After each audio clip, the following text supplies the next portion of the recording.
Apreciados estudiantes, hoy en nuestro curso de evaluación de proyectos vamos a hablar sobre el estudio técnico.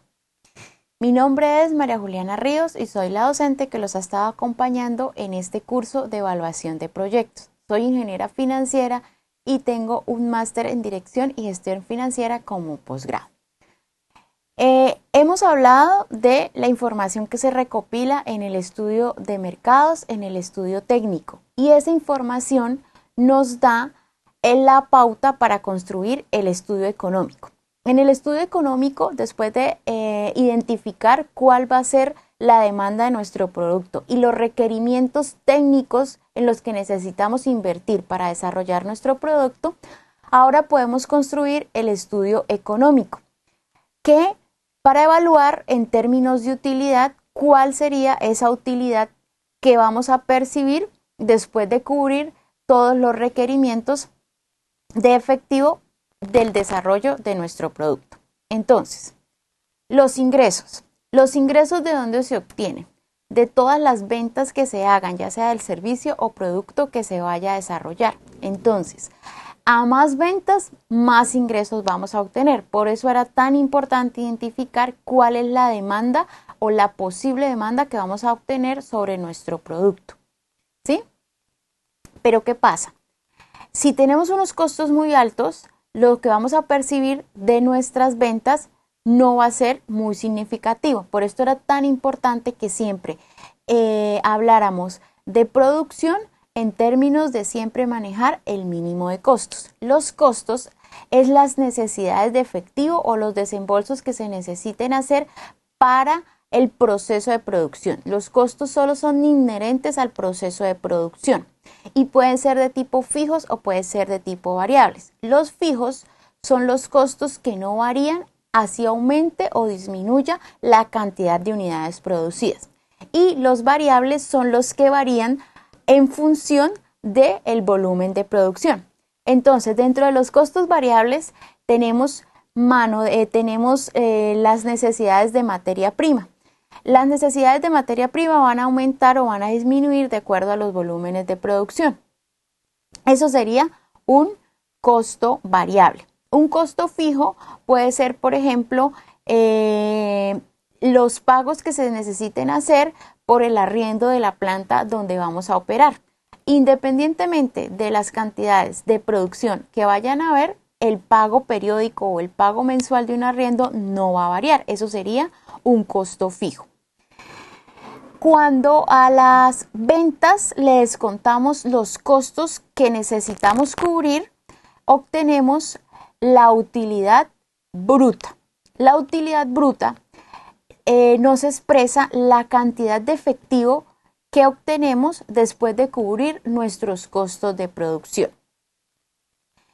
Y después de cubrir nuestros costos de producción, entonces ya podemos descontar de nuestros ingresos, que son las ventas, los gastos. Los gastos siempre van a ser lo que yo necesito cubrir, que no hace parte como tal de la operación, del proceso para yo transformar mi materia prima, pero que necesito para operar, como por ejemplo el personal administrativo, el personal de ventas, yéndonos a más detalles, pueden ser, por ejemplo, el café que yo tengo para mis empleados. Estos son requerimientos que acotamos dentro de los gastos porque no los necesitamos para la transformación de nuestro producto, pero todos estos gastos se tienen en cuenta para operar. ¿Listo?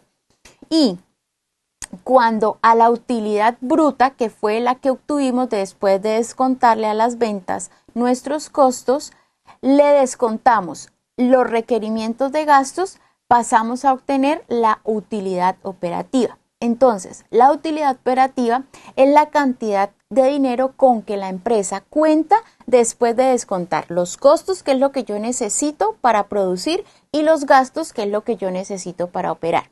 Lo que me va quedando en la utilidad operativa es la disponibilidad de efectivo con la que cuento después de cubrir los costos y gastos de mi operación. Después de obtener la utilidad operativa, entonces yo paso a descontar mis gastos financieros. Los gastos financieros es todos los créditos, tarifas y demás cuando yo tengo que acudir a financiación con terceros, que puede ser el sector bancario generalmente. Entonces, todos los gastos en que yo deba incurrir por esa financiación para mi proyecto, yo los voy a incluir en los gastos financieros y se los voy a descontar a la utilidad operativa.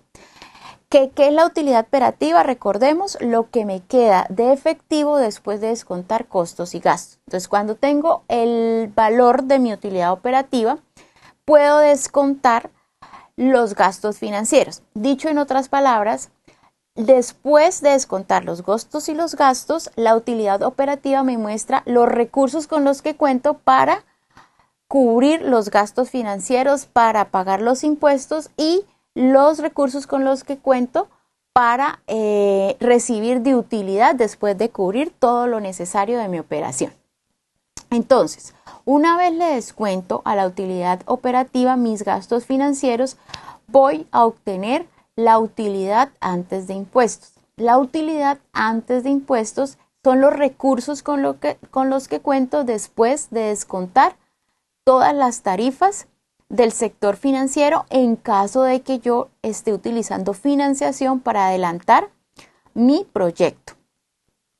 Después de obtener la utilidad antes de impuestos, entonces yo le voy a descontar a la utilidad antes de impuestos, como lo dice su nombre, el impuesto que deba pagar por operar en el país que estoy operando y de acuerdo a mi actividad. Y cuando yo le descuento el impuesto a ese valor que me va quedando después de cubrir todas las secciones que ya he mencionado de costos, de gastos y gastos financieros, entonces voy a obtener lo que se llama utilidad neta, que son los recursos con los que yo voy a disponer, o sea, lo que le queda a los inversionistas, lo que le queda a los accionistas después de cubrir todo lo necesario para operar. Utilidad neta.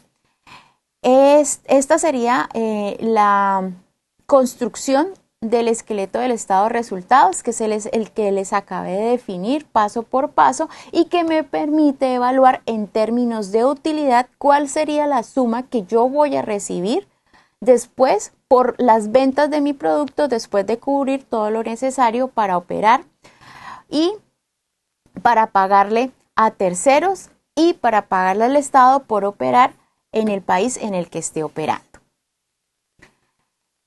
Nuevamente, la actividad consecutiva que hemos desarrollado durante los temas anteriores, en este caso ya sería sobre el estudio económico. Les recuerdo y los invito nuevamente a que si quieren profundizar en el tema, revisen el libro de evaluación de proyectos de inversión de Alberto García Mendoza de McGraw-Hill y recuerden que la universidad en la plataforma Academusoft tiene mucha información que pueden consultar de muchos libros que están cargados ahí y que es importante que revisen. Para finalizar, nuevamente les recuerdo que para obtener la constancia de aprobación debemos adelantar el 80% de las actividades del curso que están adelantando. Gracias por su compañía en este módulo. Nos vemos en una próxima ocasión.